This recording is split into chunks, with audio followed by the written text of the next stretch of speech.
जय हिंद। मैं हूं हसन खान और आप देख रहे हैं CNCC टीवी न्यूज़। आज मातृ दिवस है। देश की सभी माताओं को प्रणाम और दिल से प्रार्थना है कि सभी माताएं सुरक्षित रहे, सलामत रहे और इनका आशीर्वाद, इनकी दुआएं अपने संतानों पर सदैव बनी रहे। सभी माताओं की तरह भारत माँ भी हमारी माता है। भारत माता ने अपनी कोख में सालों से हमें पाला है। सालों से हमारे पुरखे, हमारे बच्चे भारत माता की गोद में खेल रहे हैं। आने वाली नस्लें भी भारत माता की गोद में जन्म लेंगी और भारत माता की गोद में ही अपना दम तोड़ेंगी। भारत माता ने हर हाल में अपने सपूतों का ख्याल रखा है। इस मातृ दिवस पर हमारी भारत माता को कोटि कोटि नमन है। हमारे crime and corruption control association के गुजरात प्रदेश अध्यक्ष और CNCC टीवी न्यूज़ के मैनेजिंग डायरेक्टर श्रीमान कल्पेश आचार्य जी की ओर से सभी को मातृ दिवस की शुभकामनाएं।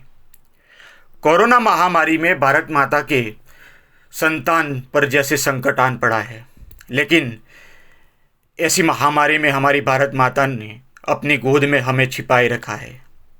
जो भी वतन छोड़कर रोजगार के लिए परदेश गए थे, उन्हें भी हमारी भारत माता खूब याद आई और जैसे हमारी भारत माता की गोद में ही इन्हें सुकून मिलेगा, इस यकीन के साथ एक बेचैनी लेकर वह अपने वतन वापस लौट रहे हैं, अपने मादरी वतन वापस लौट रहे हैं। लेकिन इसी मातृ दिवस के अवसर पर भारत माता जैसे हमें एक संदेश दे रही है। क्या है यह संदेश, आइए देखते हैं। मैं माता हूँ, अपने बेटों की खुशहाली चाहती हूँ। मेरी हैरानी परेशानी का सबब आज का बदलता परिवेश है।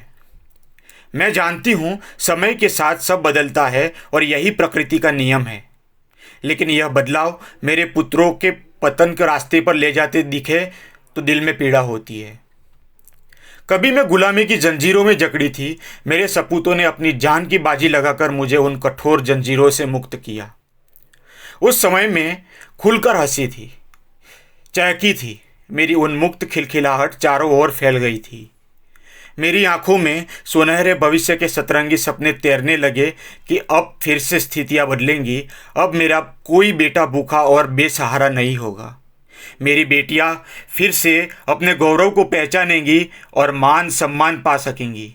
मेरे नन्हे बच्चे अपने मजबूत हाथों से मेरे गौरवपूर्ण अतीत को भविष्य में बदलेंगे।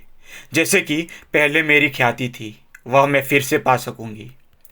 पर ये क्या, मैं ये क्या देख रही हूँ? ये मेरे नैनीहाल जिनके दम पर मैंने अपने मजबूत भविष्य के सपने संजोए हैं, इन्हें कुछ इस तरह समझाया गया है कि अपने पाठ्यक्रम को रटे रटाए तरीके से पूरा करके अगली कक्षा में जाने को ही अपना भविष्य समझ बैठे।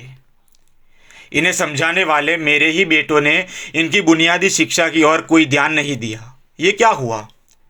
सफलता का मापदंड भविष्य में ज़्यादा से ज़्यादा कमाना, बंगला, गाड़ी और बैंक बैलेंस बन गया। आज मेरे नन्हे बच्चों के पास इतना समय नहीं कि वे स्वच्छंदता से कागज़ की नाव पानी पर तैरा सके। मेरी मिट्टी में लिपटकर मेरे साथ खेले और मैं भी चुपके उन्हें कुछ सिखा सकूं। आपादापी के इस संयुक्त संस्कृति ने इनके चेहरों से मासूमियत छीन ली। होमवर्क के बोझ ने इन्हें समय से पहले बड़ा बना दिया। बस्तों के बोझ ने इनकी स्वाभाविक लंबाई छीन ली। स्वतंत्रता की नई किरण के साथ मेरी बेटियों के सशक्तिकरण की पहल ने मुझ में कोई आशा का संचार किया था, क्योंकि मुझे पता था कि एक शिक्षित बेटी ही मेरा भविष्य उज्जवल बना सकती है। लेकिन साथ ही मैंने यह भी सोचा था कि यह शिक्षा सिर्फ किताबों तक सीमित नहीं होगी, वरन आदर्शों और संस्कारों की भी होगी। ऐसा हुआ भी। मेरी एक बेटी दामिनी अपनी अस्मिता के लिए मर मिटी और एक बार फिर मेरी आंखों के सामने युवा भारत जाग उठा। स्वतंत्रता के बाद भी कुछ खास तो नहीं हुआ, बल्कि मेरे बच्चे आपस में ही एक दूसरे को लूटने पर आमादा हो गए। सच कहूँ तो भ्रष्टाचार और नैतिक पतन की इस बाढ़ में मुझे सब कुछ डूबता सा नजर आ रहा है।